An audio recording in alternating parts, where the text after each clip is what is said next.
Rapaport. Welcome. Glad to be here. Is this the earliest you've ever been up in your life? Not ever in my life, but you know, I woke up this morning and I said, I got a lot of respect for you guys every morning out here in the grind. Thank you. You know what we're dealing with. It's early in the morning when it's still dark out. Well, I have a lot of respect for LeBron James. Oh, do you? Well, you know, Skip, since you're kind of the regular here, I'm going to go with you on this one.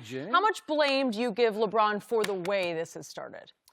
I'm going to honor LeBron James today by giving him 100% of the blame for 0-3.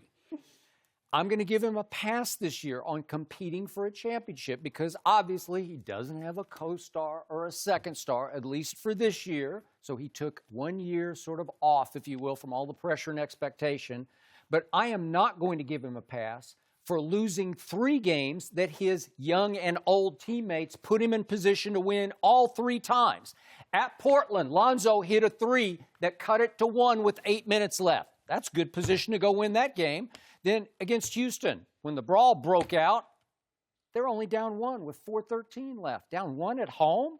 And then against San Antonio, overtime, do I need to remind everybody, they're up 6 with 55 seconds left at home against what's left of my San Antonio Spurs, who don't have their point guard. DeJounte Murray's gone for the year, and there's obviously no Manu, no Tony Parker. You got to close that deal. You got to close King, and close King.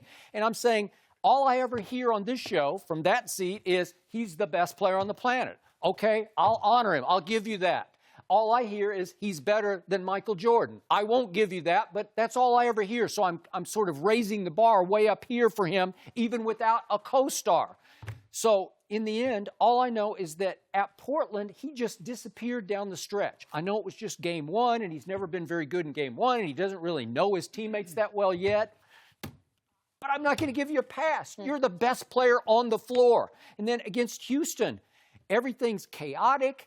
You're the best player on the floor with 4 minutes left at home. And against San Antonio, do I even need to bring up the fact he missed 2 free throws because he always is a liability at the free throw line late in games? I don't get it. It's the worst Achilles heel any superstar has ever had in the history of sports. He can't make late game free throws. I don't know why. It's in his head. He's got demons.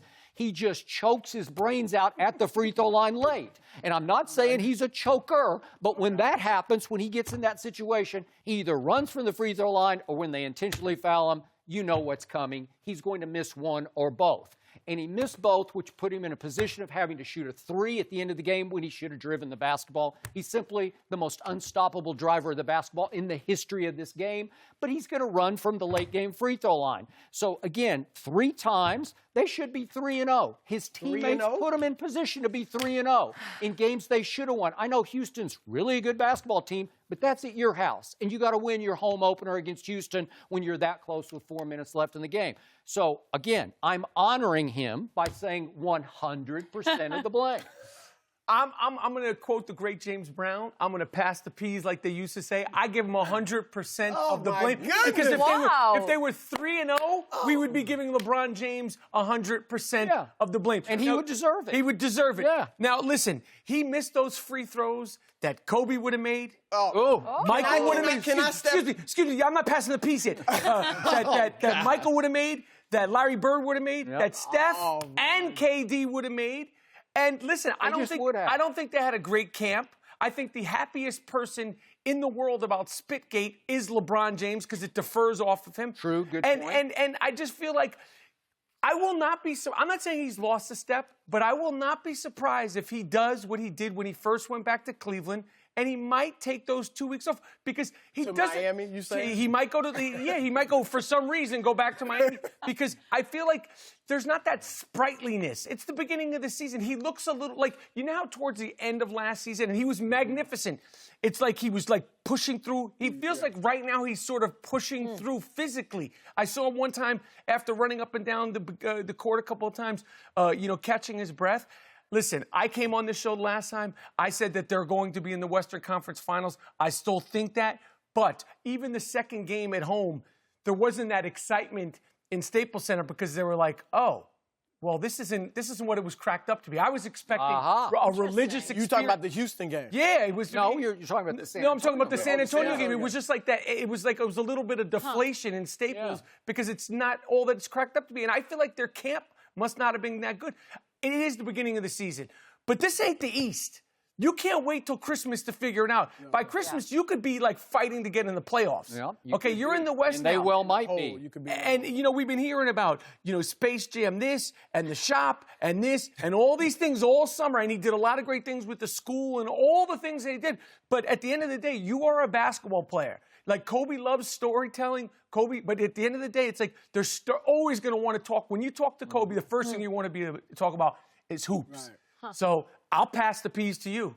Okay, no surprise that you two guys gave 100% of the blame to LeBron James. Now let me bring some rationality to this situation.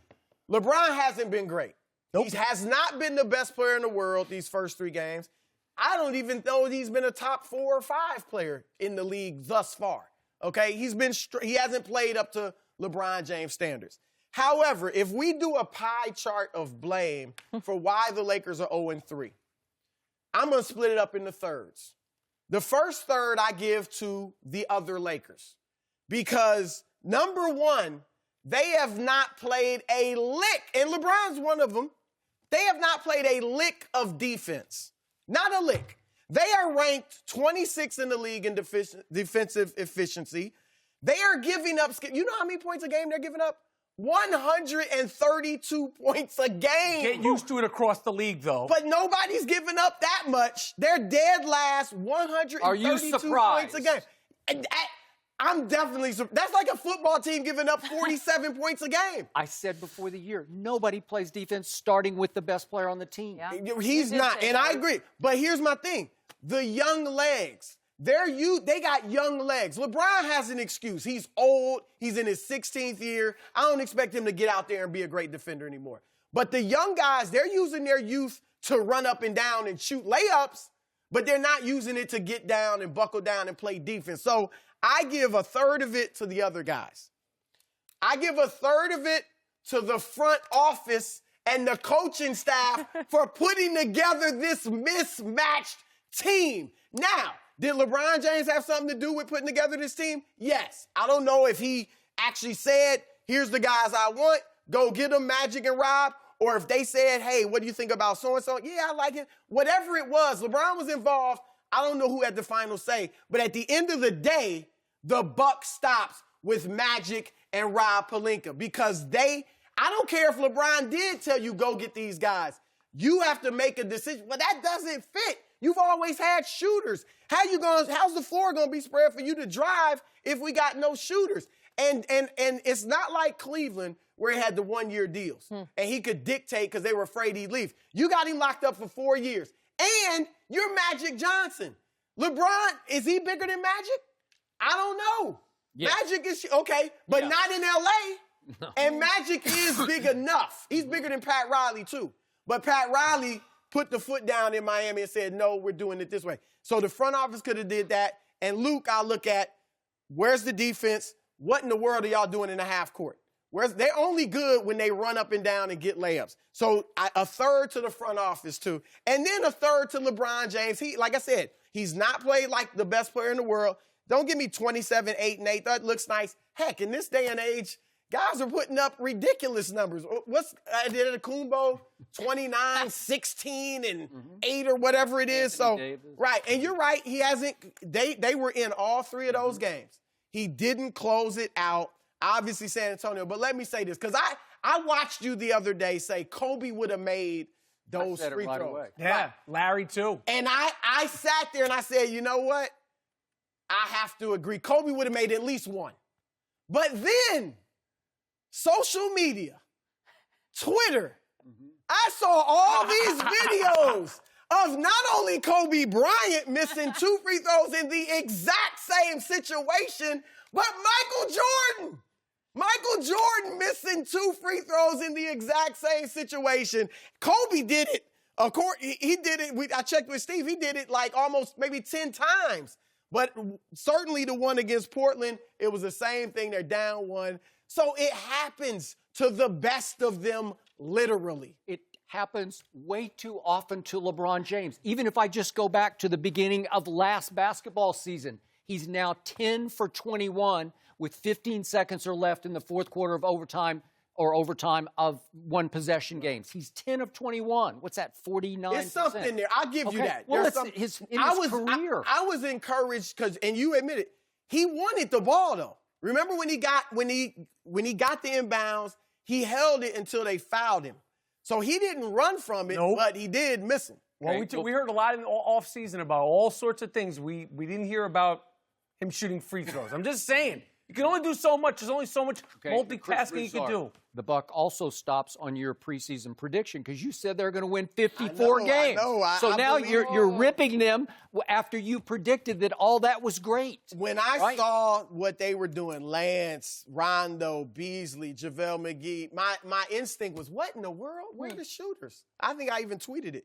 Then I talked to some people around the situation. Well, this is what we're trying to do. We're trying to get some dogs. We're getting some versatile defenders. We can switch everything like Houston did with Golden State. You're not going to outshoot them. You know, we can get up and down, and we got decision makers other than LeBron, and it made sense. Like, you know what? And look, like you said, let's see how this goes. I'm not writing them off. Now, 53 looks like a pipe dream, but I think they'll get in the playoffs, and if they don't get the 8th seed so you're revising your prediction after I'm going to stick with it, but I mean, it's not looking that great right now because 53 wins, and the West is looking maybe tougher than we thought with Denver and Utah, and Memphis is actually even playing well. New Orleans. Yeah, New Orleans looks special. Don't sleep on the Clippers either. They're pretty good. I agree. And right now, the Kings have more win than the King. Right now, the Sacramento Kings. Yeah, that's clever. Yeah, you can run with that. And by the way, speaking of the King, I've said this for 2 years. He plays no defense anymore. Through Monday night's game, he ranked 338th in individual defensive win shares.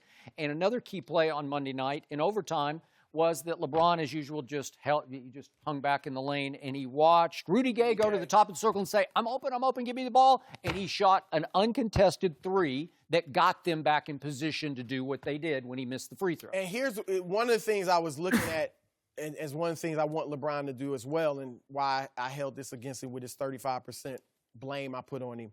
He's got to get these guys to understand the importance of defense, but it's hard. Even if you're the best player in the world, that's what I'm saying. It's hard to do that, even as great as you are, if you're not defending. If they don't see you doing it, it's going to be hard for them to do it. This life lessons, old man by the sea, he's got to. These guys, listen, that's got to happen in practice. On the court, you got to let these young dogs, Kuzma, Lonzo, Hart, let them go. They don't need to sit there and be like, hey, when you fall down, forget all that. Let them play. When they're free, they play well. Hart's like an attacker. Kuzma's an attacker. Lonzo, when he's free, he's an attacker. Like, nobody wants to sit there and defer to him and Ron. Like, okay, boss. Oh, well, you guys, when you won the championship in Boston, none of that matters. Those guys were 10 years old when that happened. And when he was mic'd up on Saturday night, he was really directing traffic on defense. Switch it. Get over the top. Switch. But he's not actually playing himself. He's just calling out. And in the half-court offense, it's going to be tough to figure this out because one of the challenges of playing with LeBron is that he does so much. He does everything. He can bring it up the court. He can post. He can be in the elbow. He can be on the wing. That you have to adjust almost from possession to possession. Okay, where do I go? The easiest guys it is for to play with LeBron are just spot-up shooters. Because those are the guys you can't create on your own, so you're just sitting there waiting. He's going to drive. But now, you want him with the ball in his hands a good amount because he's so great with it. But I thought that wasn't going to happen. Remember, he was going to change. He's clearly not as comfortable off the ball. But because I like him, when he's off the ball in the post or on the elbow, you see he's making some great bounce passes and things like that. But then sometimes he's off the ball just kind of standing on the top of the key, taking the possession when push comes to shove, this team will be at its best when he has the ball in his hands. That's what he does. But here's the problem. He was born with the ball in his hands. I agree. He's never going to change. But here's the problem. You don't have the shooter. So that last shot, I was disappointed in the step back 22-footer, right? But he couldn't have driven all the way to the hoop because the Spurs were stacked in the lane. They weren't stacked in the lane. They weren't. On that side, it was Bryn Forbes if he went to the left. He was giving him, you mean the guy covering Josh Hart? No, Rudy Gay's on him man to Right. man. But And if he then- drives to his left, Bryn Forbes is on whoever's over on that But he's side. moving. He was moved. Like, I think they would have cut LeBron off if he had tried to drive. And that's the problem when you don't have shooters. If you have shooters, the lane's going to be open and you can drive. You know what? I'll take Josh Hart or Kyle Kuzma shooting that last-second shot over LeBron. I just will. Well, Someone's getting traded. He's hit his fair share of He clutch has. shots. No, We know that. Okay, he has. But again, I would have taken that because they were showing me those guys got guts, and they are fearless. I agree. Both of them. And they need to be free and young and They've be been fearless. free in the transition. Yeah, but I think someone's getting traded. One guy is going to get traded. They have too many guys that are similar. I don't know who they're going to trade him for, who he's got in his Rolodex, but one of those guys is going to go. Last quick point, and I used to say this about Michael Jordan because it disturbed me about him. But LeBron brags about smoking cigars and drinking wine, and at some point as you get older, 16, 17, 18th year, you can't do that. I'm just saying, is he starting to fade a little bit? Does he have the wind and the stamina that he used to have? I don't know.